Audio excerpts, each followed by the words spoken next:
Welcome everyone to the Virtual Excel Academy. Good morning, good afternoon, and good evening from wherever you are. We are with you too at the Virtual Excel Academy. Today we are excited to have a presentation that has been asked for by many people. By request, we bring you the story of three famous people who we should all hold dear in our hearts and know a lot about: Laura Bridgman, Sullivan, and Helen Keller. And today our presentation will be brought to us by Jennifer and Susanna, who are both from Perkins School for the Blind, and we are very, very excited to have you. So please welcome them. As you come into our chat room, let us know, who are you and where are you from? And you can maybe say a shout out to our wonderful presenters today. Our hostesses are Charlotte Cushman from Paths to Literacy and Perkins in Texas School for the Blind. Leanne Grillat, Director of National Outreach Services from APH. I'm Cheryl Kamei-Hannon. This is my daughter, Amaya. We are representing Cal State University, Los Angeles. Say hello, Charlotte and Leanne. Hi, everyone. Welcome. Hello, everyone. Welcome. And welcome from Puerto Rico. Reagan, welcome. Hello, Mary Noel from Nebraska. Justine, it's so nice to have you. Jennifer, great to have you. Keep on putting in the chat window who you are and where you are from. We love to hear from you. That will be our main way of communicating today. So if you are able to pull up that chat window and have it ready, that's how you can communicate to our presenters, who will have some opportunities for you to participate. We will let them take it away. Have a Jennifer and Susanna. Thank you. So hello, everyone. My name is Jennifer Arnott. I am the research librarian at Perkins School for the Blind. We are in Massachusetts, just outside Boston. And our library is really unusual because it's all about blindness and deafblindness and how kids and adults who are blind and deafblind learn best. My job specifically is about helping people to use our library to find the information they need.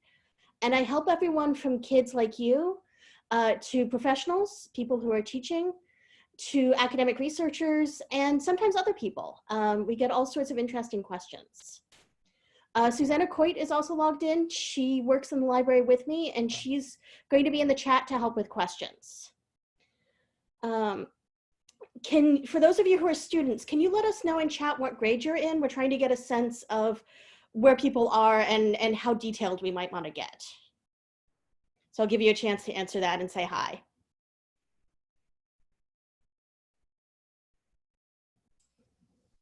I see someone is in grade 10.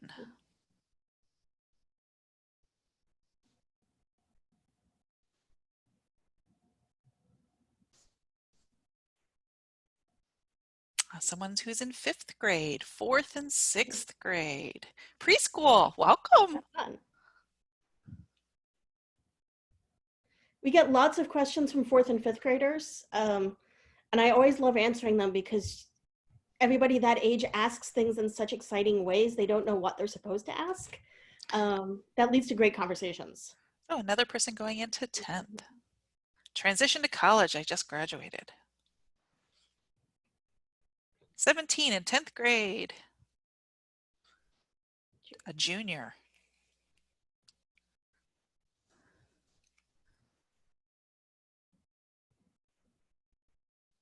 Okay, well, we'll let them keep going in and let you go on. So today we're going to be talking about three women who were all blind or deafblind and who all really wanted to get an education.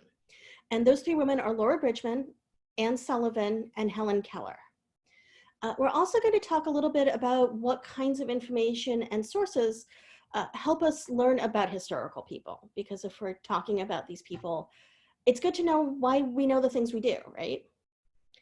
I'm going to stop and regularly to see if you have any questions, but you can also just put them in the chat box as you think of them. And Susanna and the other people helping on the chat are going to help me keep track of them. We'll have time for questions at the end too. So I want to start first by talking a little bit about Perkins School for the Blind, because all three of the women we're talking about today spent some time there. And it's sort of good to know what Perkins is and where we got started and how they fit into that. Perkins School for the Blind was founded in 1829, and we're the first school for the blind that was chartered. That means officially established in the United States. Our first students started in 1832, so a couple of years later. It turns out it takes a while to figure out how to have a school. So it took them a couple of years to sort of decide how they were going to teach the things they wanted to teach. To put this in the larger context, the United States was only about 50 years old then. And around the time that Perkins was started, a lot of people were talking about how to make education available to more people. So before that, you had schools for people who had money, and you had schools in different towns, but they often taught different things, and who could get access to them. It depended a lot on who your family was, if you had to work on a farm all the time, if you had to go to work in a factory. There were all sorts of pieces going on that meant that not everybody got an education, and not everybody got much of an education. So there's a much larger conversation around the 1830s about how do we give education to more people. And talking about educating people with disabilities, including people who are blind and people who are deaf, was part of that conversation. Our first director at Perkins was a man named Samuel Gridley Howe, and he traveled to Europe to see how schools for the blind worked there. He came back and he started a school with all the things he liked, ignoring all the stuff he didn't like. He had lots of opinions. So if you read about him more, you will discover he had very strong opinions about many things. A lot of his opinions were things that we still do today. He wanted students who were blind to be able to learn all the things that sighted students could do. He wanted them to be able to move around and play independently. He wanted them to be able to grow up and be part of a family, to be in the community, to be working and reading and making music, doing all sorts of stuff. So when Perkins was founded, the other part I want to mention, we knew about people who were deafblind, so people who are both hearing impaired and visually impaired, and they can't use one to substitute for the other, sort of the way that is most commonly broadly defined. But nobody who was deafblind had ever had any kind of formal education the same as other students, learning things like literature and history and geography and math. At the time, many people weren't sure that teaching students who were blind made sense for those things. They didn't think those students could learn. We, of course, all know better, but Samuel Gridley Howe wanted to prove it, and that's sort of where the school is coming from. So before we go on, in chat, feel free to ask any questions you have about Perkins, or if you have any other questions, obviously I'm going to get to a lot more in a second. So I'll give you just a second to answer that.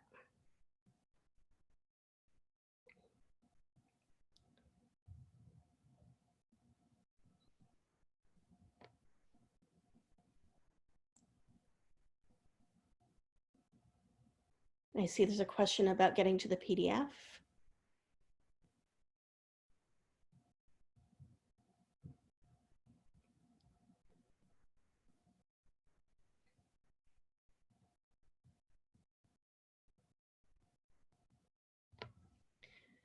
And if there aren't any questions about Perkins or you're still typing, I'm going to ask my next question, which is, for you students, can you put a yes or no, a Y or an N in the chat? Put a Y if you have ever heard the name Laura Bridgman before this presentation, and put an N if you've never heard of her.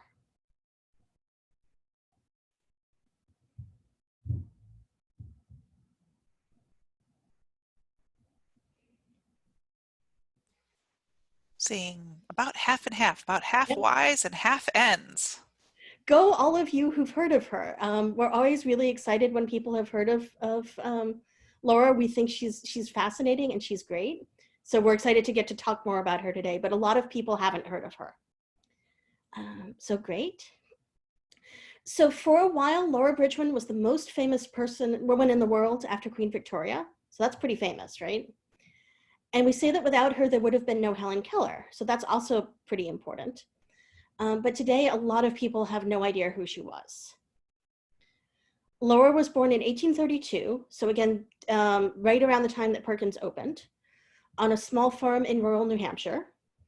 When she was about 2, she and her older sisters became very sick with a disease called scarlet fever. That's a disease that doesn't happen very often these days. Her older sisters unfortunately died, and Laura almost did. She was sick, so sick she couldn't leave her bed for a year. It took her a really long time to recover, And when she did recover, she was both deaf and blind. Laura grew up on her family's farm. She could use simple signs to ask for things. And she spent a lot of time outside with her father's handyman, who did use some simple sign language with her, but she couldn't go to school and she didn't learn how to do much. She spent a lot of time sort of sitting in the corner of the kitchen, not sure what was going on. In 1837, people were doing a census of the community. And in chat, tell me if you know what a census is and what you think it is, just really quickly.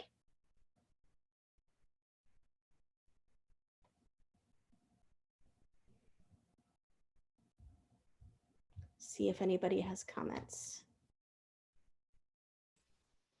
Got one not sure. Yeah. Okay, good. You got it. Okay. Yep. Like a survey or study. Yep, that's a good thing.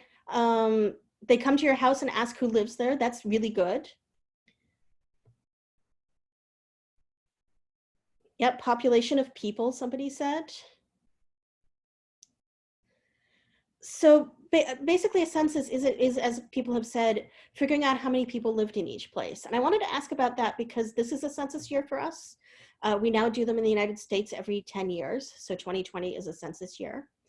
And those things help us figure out things like government and how to provide services and what things people might need in different places. And if you're in a school system, the census is also really important because it helps the school plan for how many students they need. And it helps figure out funding, which is sort of important. And so there's all these different pieces that having those numbers helps. And in this case, the census was really important because the person who went to do the census for Laura's family was a college student. And he discovered Laura and realized that there's this girl here who maybe could get some help. And he told a doctor at his college about Laura. That doctor talked to Samuel Gridley Howe.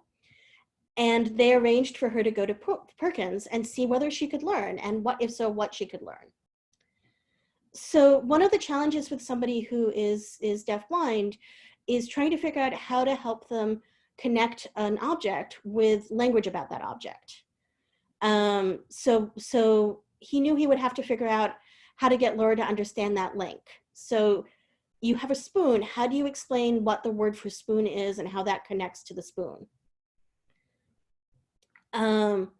He made up blocks with letters that she could feel, letters that were sort of raised up off the block.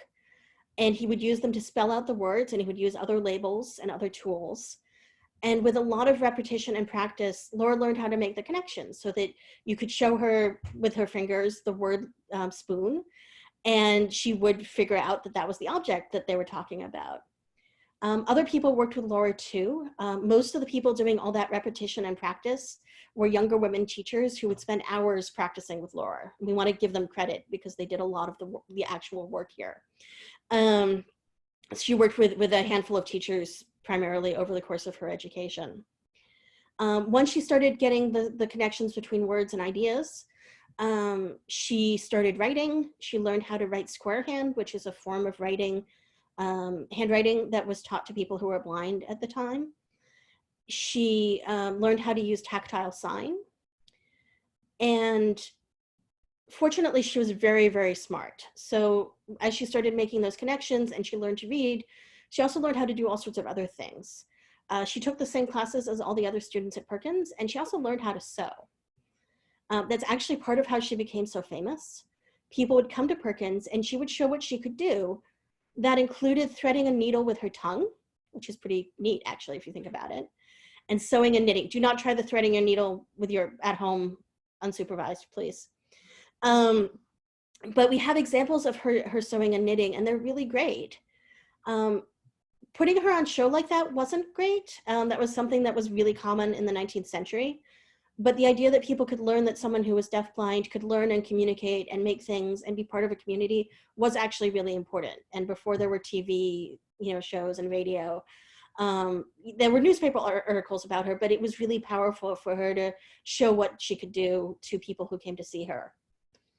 Laura actually became so famous that Charles Dickens visited her when he came to America, and he wrote about her in his book, American Notes. In chat, if you're a student, feel free to put in a title of something else that Charles Dickens wrote. I'm going to keep talking, but I'm curious to see what books you know that he wrote. Laura kept journals, and she wrote many letters to other people throughout her life. When she finished school when she was about 18, yep, somebody said A Tale of Two Cities, that's a Dickens book. So when she finished school, she went back to live with her family for a while, again, back on this little farm in rural New Hampshire.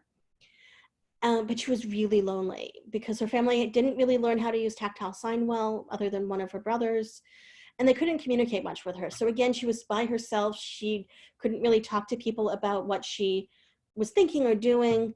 And so she ended up coming back to Perkins, and she lived there for the rest of her life. She worked as a seamstress for the school. So again, we said that she was really good at sewing. And she taught sewing to students. That was a really important skill in those days. A lot of students would go on to either live in families and households where that was one of the common chores. You would fix your clothing or you would make your clothing. But also it taught them really good manual dexterity skills that could be really helpful for other things. At Perkins, students live in cottages with 10 or 20 other students, and Laura lived in a cottage with them. That's going to be important in a minute. Laura died in 1889 at the age of 59, still living at Perkins. So I'm going to pause for a second and let you ask any questions you have about Laura. You can just put them in the chat and we'll see about answering anything that you want to know about that we didn't talk about yet. And welcome everybody who's shown up since I started. I know we've had a few late people.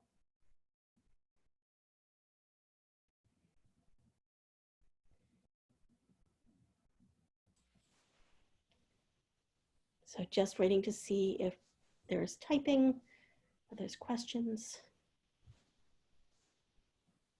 You did have 2 more books, A Christmas Carol and Oliver Twist. Oh, excellent. Both of those are really great. So somebody asked, did Laura ever write an autobiography? She didn't write an autobiography, but we have a lot of her journals. And we have some other things like things that her teachers wrote about her. We have the teaching journals from that time. And she wrote a lot of letters, and we have some of those letters. So we have a lot of things that she wrote, but never quite an autobiography.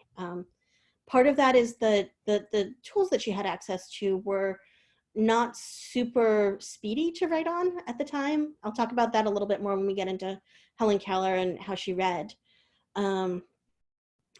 Yep, somebody asked, is there a building named after Perkins? And there is. One of the cottages is now called Bridgman Cottage. It was built after she was a student or after she was alive. Perkins moved from South Boston to Watertown, where we are now, in 1912. And so we're on a very different campus than she lived in. But we still remember her very fondly. Just seeing if there's other questions.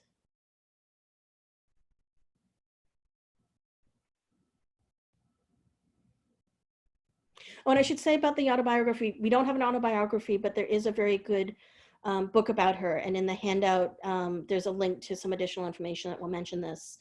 But it's called The Imprisoned Guest by Elizabeth Gitter.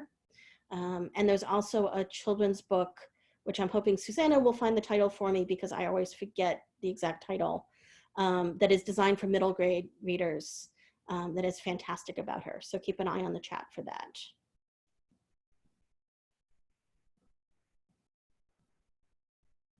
Not seeing any new questions come up. If you have them, put them in there. We'll get to them in a second. I'm going to move on to Anne Sullivan. So I'm going to ask the same thing. Put a yes, a Y in the chat if you've heard of Anne Sullivan. Put an N if you haven't, if you're a student.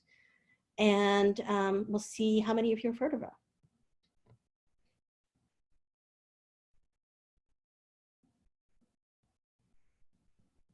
And I'm seeing a mix of yes and no.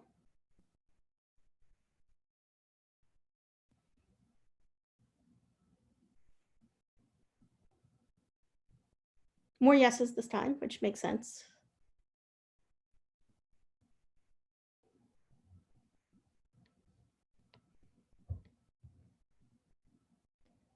All right, so probably the thing that most people know about Anne Sullivan is that she was Helen's teacher. And we're going to talk about Helen in a second. But a lot of people don't know about how Anne got that job or about her early life. And Susanna's just found the title for me on Laura Bridgman. So the biography for middle grades is She Touched the World, Laura Bridgman, Deafblind Pioneer by Sally Hobart Alexander and Robert Alexander. And I love that book. It's beautifully done.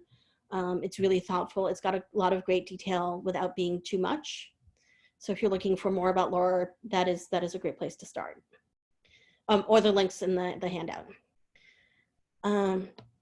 So back to Anne Sullivan. I am a huge fan of Anne Sullivan, especially the way that she advocated for herself as a teenager.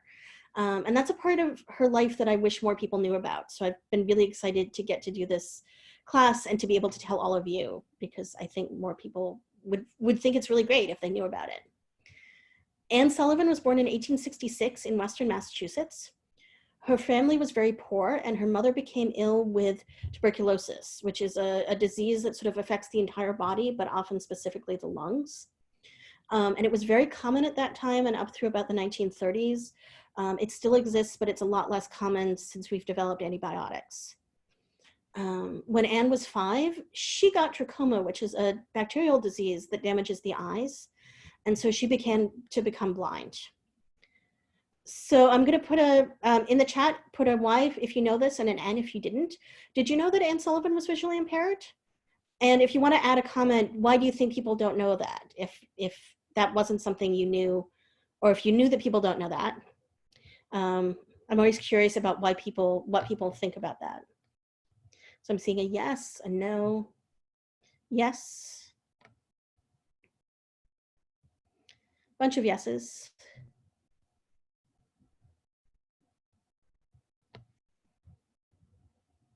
Bunch of no's. A really great comment. Faith said yes, but the story usually focuses on Helen, which is very true. Which is the other reason I like talking about Anne, because I think she deserves, more attention than she gets. So when Anne was 8, her mother died of tuberculosis, and a few years later, her father decided he couldn't take care of Anne and her brother Jimmy. Jimmy also had tuberculosis, and so he brought them to the Tewksbury Almshouse. Does anybody know what an almshouse was, or does anybody have any guesses? You can put them in chat. There's an N.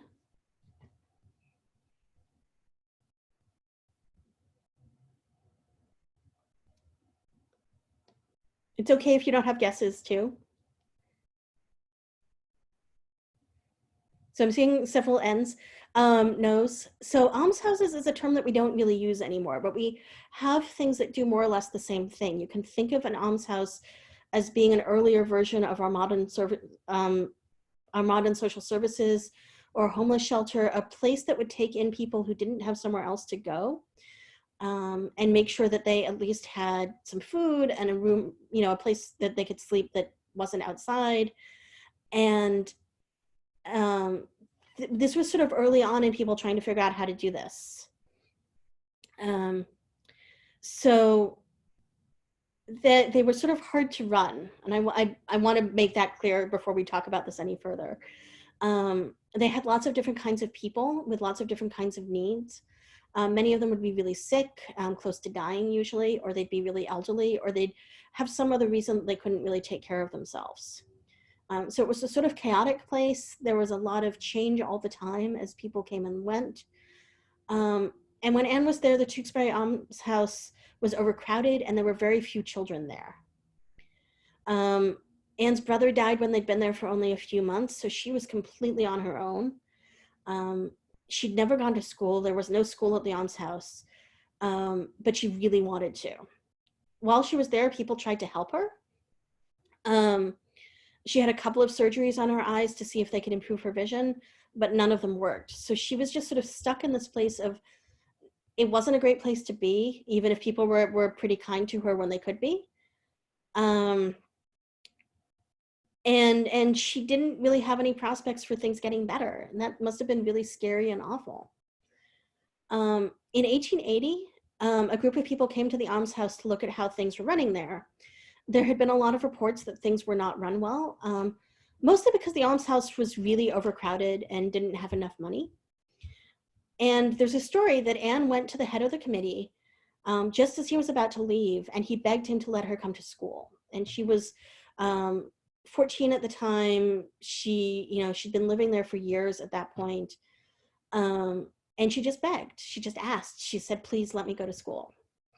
So remember, I mentioned Samuel Gridley Howe, who was our first director at Perkins.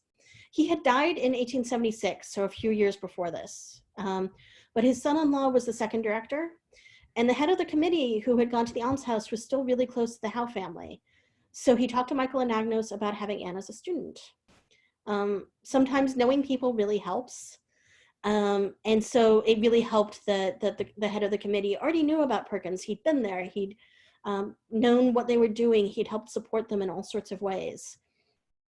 So in the fall of 1880, Anne started school for the very first time. In the chat, can you put what you would think it would be like going to school for the first time if you were 14? You'd never been to school before. You had no idea how school worked. You might put in chat something you think would be really hard, or you might put in chat something you think might be easier or really exciting for her. So I'm interested in what you say. So again, what do you think it was like going to school for the first time at the age of 14? And if you think anything, if you want to comment on anything really hard or really easy. So really hard to know what to do. Somebody says they think it would be terrifying not knowing what to expect. Really difficult to adjust to school at that age. I think those are all great comments, and especially since she didn't have typical vision, true. And she also was in a weird place for school for the blind too, because she had a little bit of vision. She didn't know how to count or the alphabet. We do think that she knew a little bit how to read, but not maybe very fluently. Somebody says it was exciting but challenging because she wanted to go to school anywhere. That's really true. Somebody asked, could she hear? Yes, she could. She had hearing.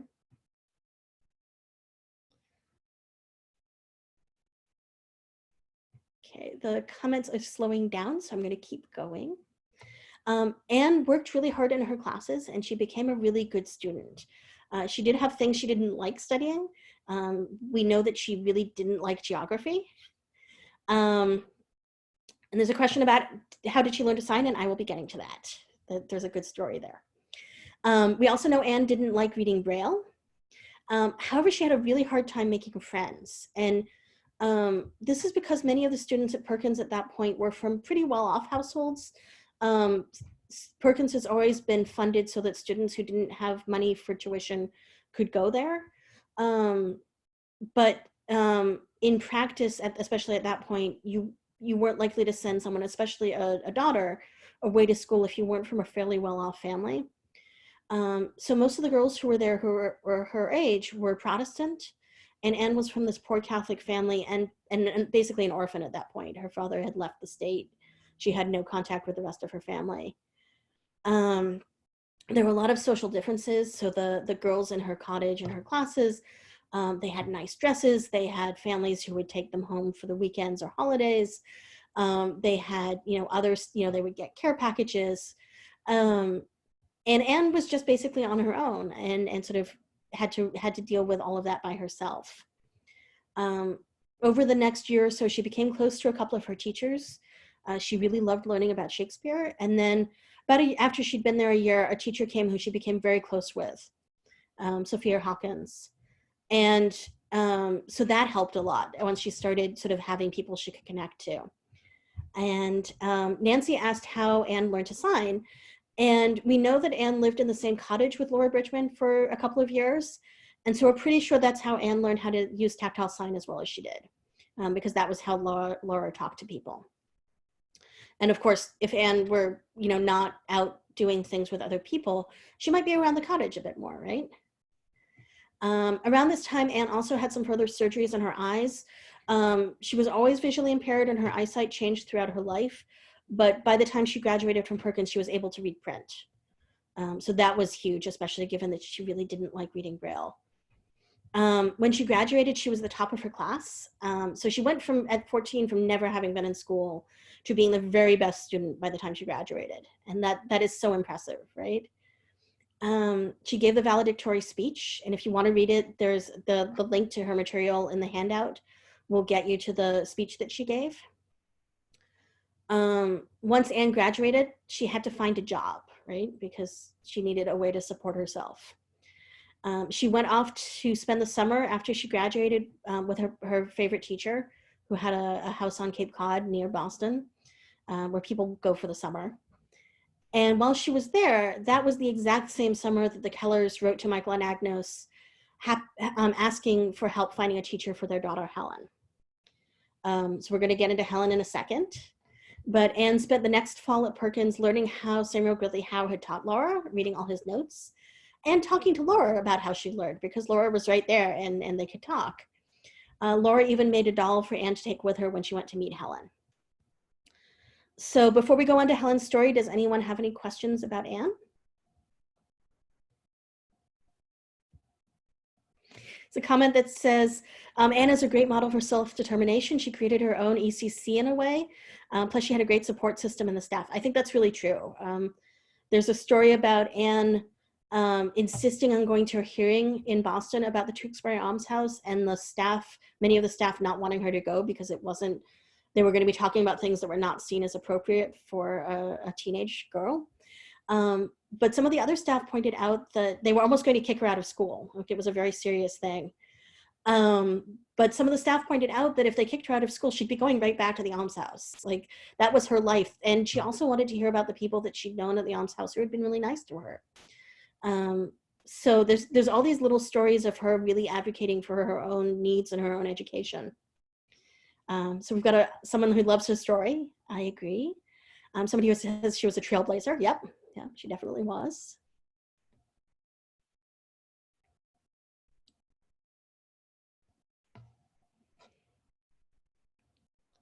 Just gonna wait a second to see if there's any other comments coming. I'm really loving all your comments. It's so fun to see what different reactions people have.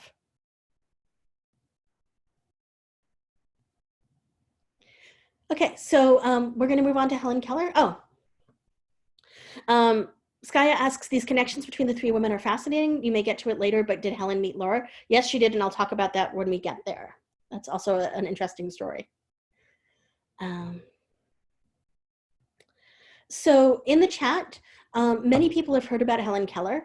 So this time I'm curious about what you think of when you hear her name. If you would just type a short phrase or a sentence into chat. It's okay if you don't know about her too. You can just say don't know or whatever makes sense there.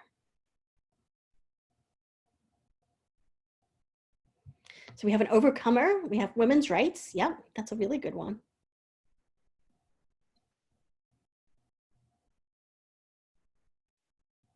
She was deafblind. Yes, yes. That's a big thing people mostly know about her. She was left to herself before Anne came to teach her. That is also pretty true.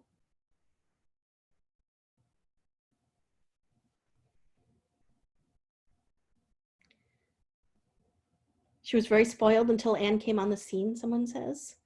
Yep, that was also very true. She didn't use a cane, that's right.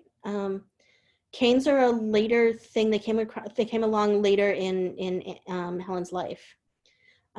Faith says she wanted to learn to use her words to get what she wanted. That's also very true. We're going to talk about how she got there. And then she got really good at using her words, as you'll hear from some of the things I'm going to quote.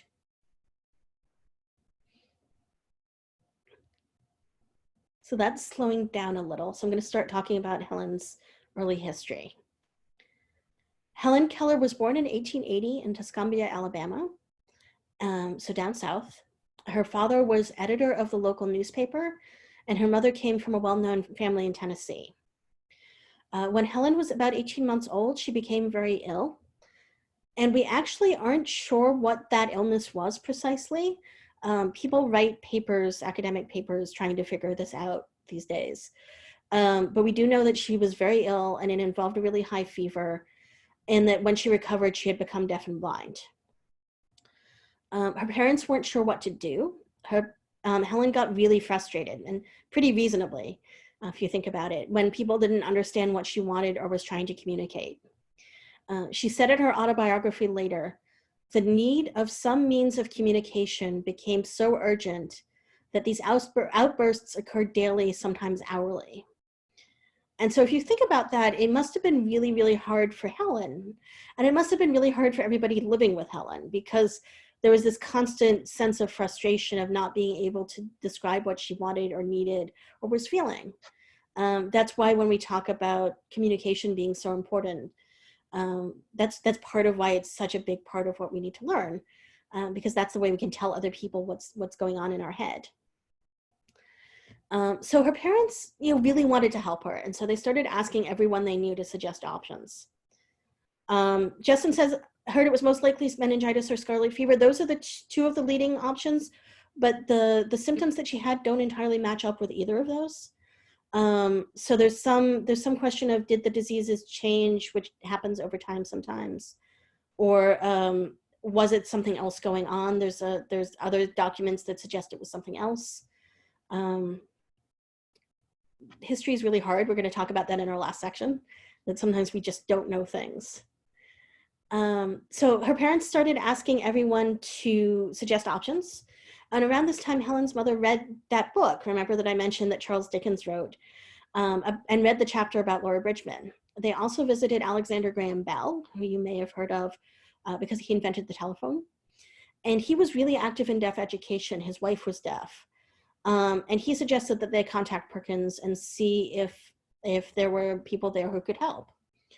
There had been a couple of other deafblind students at Perkins and at other schools after Laura, but there's this sort of weird gap where there weren't many kids who were deafblind getting education for a while. They just sort of drop out of the record of what we've got about the schools, and we're not quite sure why that happened. Clearly they still existed, those kids were still out there, but they weren't sort of making it into school. That sort of drops off after the Civil War, when a lot of other sort of systems and things were changing. Whatever happened there, the Kellers wrote to Perkins and they asked for help finding a teacher. And Michael and Agnes went, well, I've got somebody who needs a job and who got along well with Laura. So she signed, and she had some experience. And here's, but who's also not tied to a particular place. She doesn't have family who's relying on her, who was in a position to go and take a very time-consuming job, in the Deep South, very far away from where she'd grown up. And spent, like I said, 6 months at Perkins learning all the things she could. And she showed up in Alabama in March of 1886. Helen later described this as her soul's birthday. Helen was very stubborn and very fierce, but Anne was also very, very stubborn about helping Helen learn, even after Helen knocked out one of her teeth. So that's a pretty dedicated teacher right there.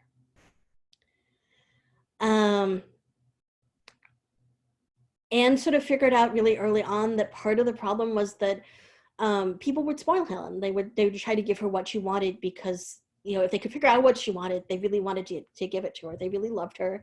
They really cared about her. But that's not actually great for a 6-year-old to get everything they want by being really demanding. And so Anne figured that they needed to get Helen away from the rest of her family for a bit to figure out how to make this work. And so they moved into a summer cottage on the family property so that Helen and Anne could focus on being with each other and getting to know each other. And Anne began using the same methods that Samuel Gridley Howard used with Laura Bridgman, associating objects with words. And on April 5th, so just about a month later, there is the most famous story about Helen that if you've heard anything at all, that this is probably the bit you've heard, right? That they were in the yard, they were at the water pump, and Anne was just trying everything. She felt really strongly about letting Helen's interests guide what they studied. So she'd just see what Helen was interested in. And so she used the pump to pump cold water over Helen's hands, and she signed the word for water. And she repeated it a couple of times, and Helen made the connection. Helen said later, "I did nothing but explore with my hands and learn the name of every object that I touched. The more I handled things and learned their names and uses, the more joyous and confident grew my sense of kinship with the rest of the world." So Helen, as you can hear, is a really amazing writer. Anne used this to guide Helen's learning, following what Helen was interested. She would walk around, they would do nothing but walk around places, and Anne would sign into her hands all the names for things and explain what they were and how they were used. These days, we'd call that student-guided learning. We have a word for that now. But back then, it was this really new concept for people to be talking about the student deciding what they wanted to learn about, especially somebody as young as Helen was. So one of the other things I think people neglect in talking about Anne is that she was a really early pioneer of that kind of learning for her student, and for trying to figure out what was best for her student, not what was sort of the approved process for how you teach somebody. Later that spring, Helen and Anne came to Perkins so that Helen could be around other people who were blind and learn using the resources in the Perkins library. So somebody asked a little while ago if Helen ever met Laura, and yes.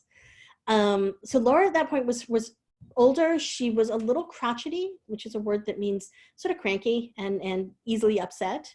And she liked things to be just so, like she liked all of her things to be neat and tidy, and she liked things to be orderly.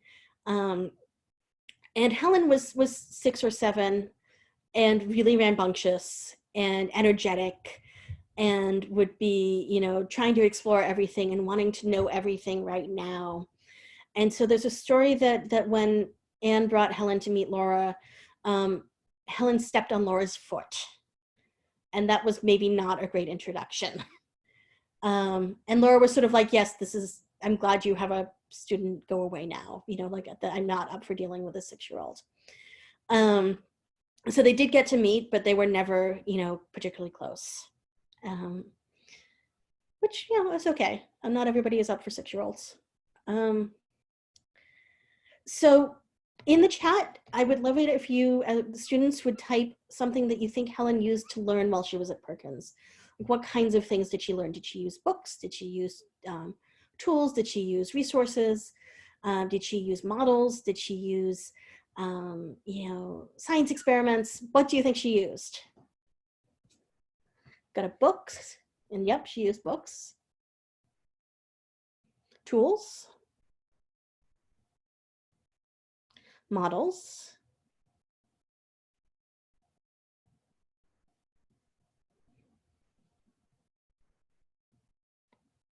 Braille.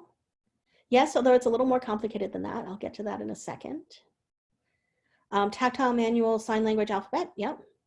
Somebody asks about a Braille writer, and not quite yet. The first Braille writers that were sort of regularly used were sort of coming into existence right around the time she got to Perkins. Someone asked if she learned Braille with a slate and stylus. Yep, that is one of the things that she used. And if you don't know about a slate and stylus, it's a little usually wooden device where you can poke up into the back of the paper with a little stylus that's like a pen to make the raised dots, to make the Braille cells. So those are slowing down, so I'm going to keep going, but feel free to put more stuff in the chat if you have more ideas. So one of the things that people don't know is that in the 1880s, it wasn't just Braille. There were lots of different methods of reading with your fingers. Helen learned to use embossed type, which is where letters are raised from the back of the page. And they're sort of printed, but they're printed by raising the letter itself. Perkins had developed its own form of it called Boston line type, and there were other forms of it, sort of like fonts for the computer now, slightly different sets of shapes and sort of structures. There was one from Pennsylvania. There were a couple of others. There was one from New York. There were a couple of others that were being widely used, and they were all a little bit different. So you sort of had to learn to read all of them. When we hand people who are really good Braille readers now embossed type, they feel it, and it's so immensely frustrating. It's so slow. It's so hard to figure out the shapes of the letters. And the books are also physically really huge. We have photos of Laura with books where she's this little woman sitting in a chair, and the book is, you know, the size of her upper body. It's just this really big, uncomfortable book to work with. They are really beautiful objects in many cases. They're really lovely to touch. The paper is really comfortable to touch. but they're not really practical. So Helen learned to use embossed type because that was a big thing. And there were also multiple versions of Braille. So a lot of people don't know that the United States didn't actually pick a single form of Braille for everyone to use until 1919. The whole story of that is called the War of the Dots. It's really fascinating. Helen wrote a bunch of letters in the middle of it with her opinions, and other people did too. But so the thing you should know right now is that Helen was learning to use all of those different methods, and they were the different methods of Braille. Some of them had, you know, how modern Braille has 2 vertical rows of 3 dots each. There were some versions of Braille at the time that had with 2 dots high and up to 6 dots wide, so sort of turn the whole thing sideways, and sometimes much bigger. There were versions of Braille where they rearranged which cells meant which letters.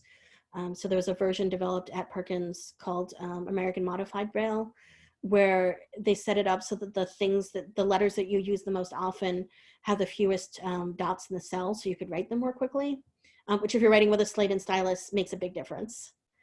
So if that all sounds really confusing, that's because it was really confusing. And people who were blind who wanted to read lots of different materials pretty much had to learn how to read most of those systems to some degree, because different places published different things. And so if you wanted to read all the books, you had to learn to read all the styles. Helen thankfully was really smart, and so she did in fact learn how to read all of those really well. But it made it really complicated, and that was part of why she was at Perkins, so that there was this big library that she could use that had all of these resources. Perkins also had and still has a really large collection of tactile objects. There are models of animals to touch. There's a really big and a tactile globe. It's so big that 2 people could maybe hold our hands around it. It's about 5 feet wide. And there are all sorts of other tools to help people learn math and music and science. So they're little, much like you use today. Some of the same sorts of things that we make with 3D printing now. Sort of little objects that you can learn how to use, how to do something specific. So Anne and Helen spent some time at Perkins, and they also spent some time in other places. Helen was never a full-time student at Perkins. They would travel. She made friends with a lot of different people who wanted to learn about what she thought about the world. And Anne was with her, signing into her hand all the time. When Helen got to be a teenager, she insisted she wanted to go to college. And at the time, it wasn't very common for women to go to college. And so of course, everyone told her that someone who was deafblind couldn't do that. No one ever had. Helen being Helen, she was going to go to college, and she found a way to do it. She worked with tutors to help her get ready for college, as well as with Anne. And she applied to and got into Radcliffe College, the women's college that was associated with Harvard University in Cambridge, Massachusetts. She did really well in college, but lots of people were really suspicious that Anne was helping her. So when she took her exams, Anne couldn't even be in the same building when Helen was taking an exam. A teacher from Perkins would come and sign to Helen for the exams and then transcribe her Braille essays, and Anne would have nothing to do with any of them. Charlotte's just put a link to more about the War of the Dots in the chat, so if you're interested, that is a great article. One of Helen's professors thought that Helen was a really gifted writer, which she was pretty clearly, and he encouraged her to write about her life and experiences. The early articles became her first autobiography, The Story of My Life. She graduated from college in 1904, and she was the very first person to graduate from college who was deafblind to graduate from college anywhere in the world. And the next person wouldn't be for nearly 50 years. So that is a huge milestone. Anne and Helen spent the rest of their lives together until Anne died in 1936. At different points, they did different things to earn a living, especially as sort of the world changed around them. Anne was married for a while to John Macy, who had been Helen's editor and assistant for some of her writing projects. And so they lived together for a while, and they lived with other assistants. Polly Thompson is the other one many people have heard of. Helen was really involved in political causes. She realized that a major reason for people having disabilities at the time was because they got hurt at work. So she actively worked for better and safer workplaces, better conditions, shorter hours, and other things that helped protect people. Helen also realized that prejudice and racism hurt and killed people, and that was awful. So she was really active in supporting organizations that fought racism and bigotry, so ways that people hate other people, including the American Civil Liberties Union and the NAACP, both of which still exist now as organization. And Susanna's put a link into Polly Thompson in a blog post that they wrote. She's also great, and she's mostly not featuring here because we had to keep this sort of short. Later on in her life, Helen focused on advocating for people who were blind and deafblind. A lot of the end of her life, she was the first spokesperson for the American Foundation for the Blind, who are still around. And Helen traveled all over the world talking to people about how to improve education and work and opportunities for people who are blind and deafblind. But they did some other stuff too. So Helen and Anne performed on stage in a vaudeville routine. So vaudeville is a kind of performing show where people would do lots of different short acts. So there might be magic tricks and there might be music and dance, and there'd also be sort of comedy acts. And what they had was mostly a comedy act. They'd exchange questions and answers that were often quite funny. There was even a movie made about Helen's life. They didn't act in it, but we have pictures of them on set. There's a comment from somebody saying Helen had to deal with a lot of fixed mindsets and judgmental people, and those who viewed the blind with little value toward contributions in our society. She was an underdog in a way, and we know her story ended on a grand stage. I think that's a really good way to put it. That she started from a position where people thought she'd never achieve anything, and she did so much. Along with the other things she did, she kept writing. She wrote a lot of letters, also a lot of articles for newspapers, and 12 books, so that's pretty impressive. We also know that there's some other things really consistent about her life. She loved animals and often had a dog. She really loved being outside in the garden, and she adored reading. So do you have any questions about Helen's life? If you don't have a question, I'd love to know what surprised you about her life that you maybe didn't know before I talked about it.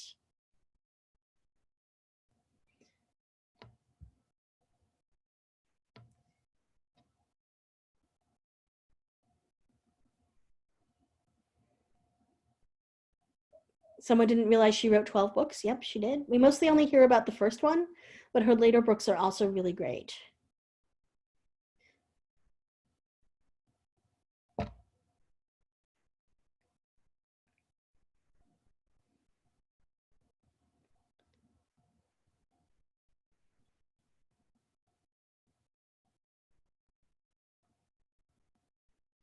And this is also a good time if you have any other questions you'd like me to talk about. We're coming up at 10 to 3, so we've got about 8 minutes left.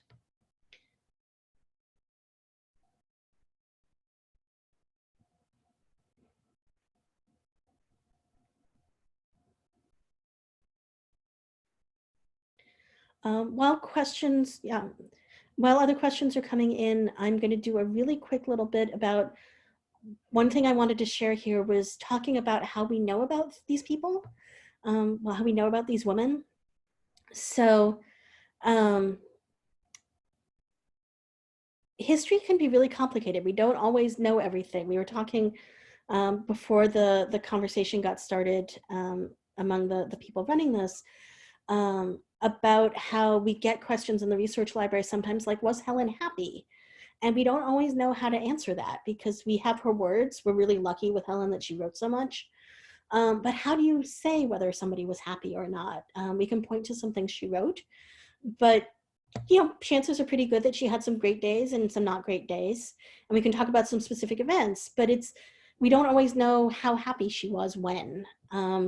We sometimes don't even know where she was when. You notice that I mentioned, they traveled a lot and I didn't get into details, and that's partly because it would take a long time, but partly because we don't always know exactly where she was when. We don't know where she was in March of a particular year unless there was a letter from her talking about it. So I do have a couple more questions that have come in. Did Helen's family ever learn how to communicate with her? They did learn how to sign, and her family were reasonably involved with her throughout her life. She never really lived with them full time again, although she would go back for visits fairly regularly. There's a question about when Helen died. Helen died in 1968. And she and Anne Sullivan and Polly Thompson were all cremated, and their ashes are all in the National Cathedral in Washington, D.C. together, which I think is sort of sweet. We have a question about, was she directly involved with a center that has her name in New York? I would have to look that up. We might get an answer from Susanna quickly. She did live in New York for most of the end of her life, not directly in the city. She was a little bit outside.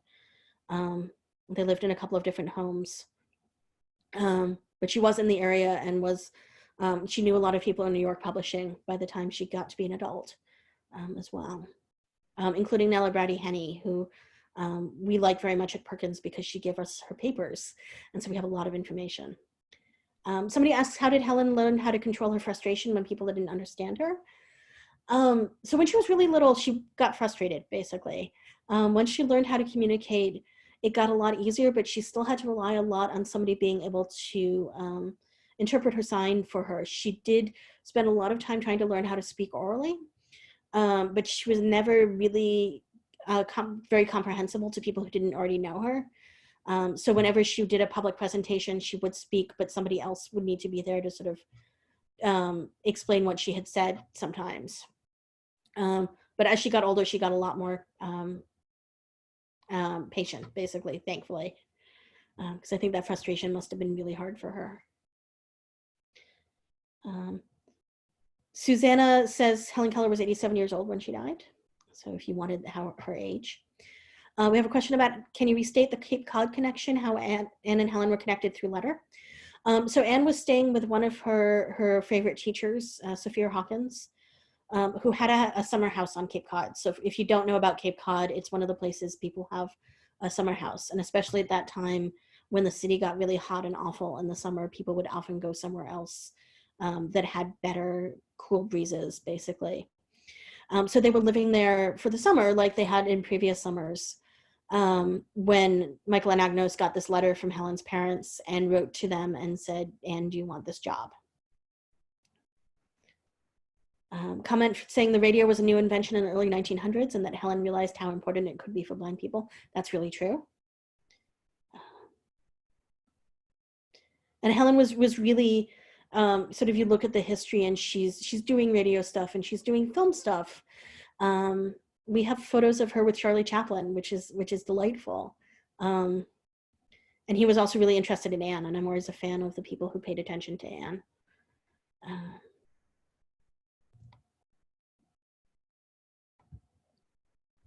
Just waiting to see if there are any other questions. You have just a couple of minutes left. I should also say that my email is on the handout, so if you come up with more questions, feel free to email us. We would love to help you. And there are links on the handout to collections in the Perkins archives that have descriptions of what's in the images, so you can learn about them. There's a question of, are there any museums with their artifacts in them? Yes, the Perkins Museum has a number of items from Laura, and the Perkins Archives has more. Helen Keller's physical artifacts have mostly now moved to the American Printing House in Kentucky, and they're working on setting that up. That's really recent, so I don't think anything is at all on display yet. Even there's small amounts, but we're closed right now for viewing. Yeah, so I know that's in progress. I understand that's a great museum, and I want to get down there at some point. And we have a few items. We don't have a lot that's directly related to Anne, but we do have letters, and we do have, other written materials and things like that.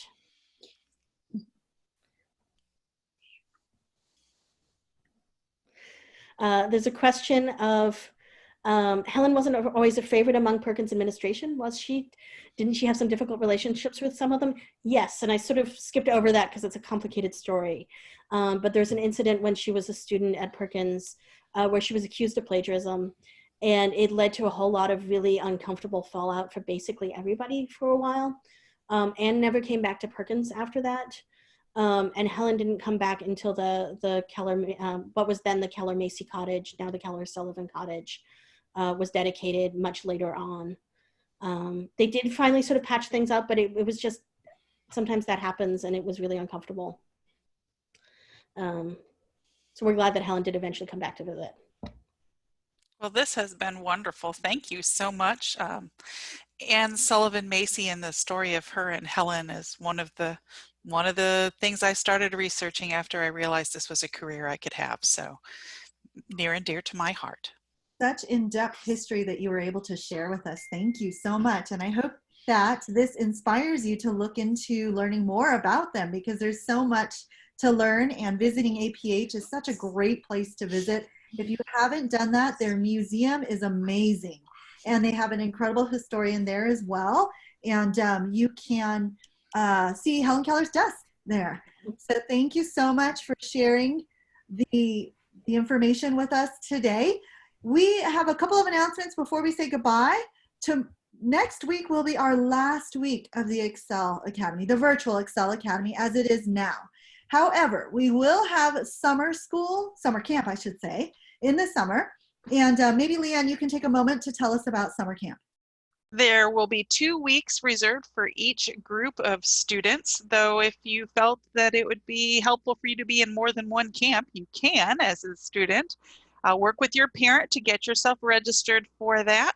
It is free. It's going to be at this exact same time at 2 o'clock, but on Tuesdays, Wednesdays, and Thursdays, just the middle of the week. And that will go from the middle of June all the way to the middle of August. If you are a person who has bandwidth issues or timing issues, we will definitely be recording those as well so that you can actually watch them when you need to. Parents and teachers and paraprofessionals and teachers in training, you can watch what's going on in the camp just as you seem to join us here at the Excel Academy and learn from those teachers teaching students. But again, you are welcome to join. It's going to start mid-June. I'm going to hope to get a majority of my students finished registering next week if they want a t-shirt, because I have to put the order in for t-shirts. Doesn't mean they can't join late. It's just there's no way I'm going to get a t-shirt made in time. There is a page on the American Printing House for the Blind for camp, and I will put that in the chat, and you can just click on the link and register. Again, if you are a teacher observing, you registered as well. There's places for you to indicate that you're an observer, just watching what's going on. So there you go. If there's a question, do you have the hand raising function for responding? For camp, it's going to be a little different. We're actually going to know who the students are. In this situation, we are lucky to have students join us, and we never know how many we're going to get. With camp, we're actually going to know who the students are, so there will be a lot more interaction with the students directly because of that. We had to be kind of careful in this situation. So we are welcome to do that, but we won't be here Monday next week. I am going to take a day off. But we will be back Tuesday, and I'm actually going to lead the lesson on Tuesday. I will be leading a lesson from the Reading Connections book. So that will be the curriculum that we'll be following on Tuesday, and it will be a lesson focused on literacy. So I do hope that you're able to join us for Reading Connections and the Writing Companion, and that will be Tuesday. The schedule is up for next week. There are a couple of folks I noticed in our participant list that are O&Mers. We have another O&M lesson. It will be our last one on Thursday for O&M. So we would love to have you join us for that. And there's a couple other highlights that we would love to see you join us for. So please take a look at the schedule on Paths to Literacy. I wanted to mention specifically, Cheryl, we do have a Spanish language session. It will be our second one. So I know we've got quite a few people from Puerto Rico and other places. That's on Friday. And this session will be geared more towards middle school and high school. So we hope you'll join us. We do hope you will join us. That Friday will be our last Friday. So we'll be able to say goodbye to you. So we'd love to have as many of you as that we can. It's been nice having you today. Thank you, Jennifer. Thank you, Susanna, for joining us. Thank you, Belinda, for doing our closed captioning. And we all wish you a wonderful weekend, Memorial Day weekend this weekend. Have a great rest of your day. Bye-bye. Bye-bye. Hey, everyone. Thank you.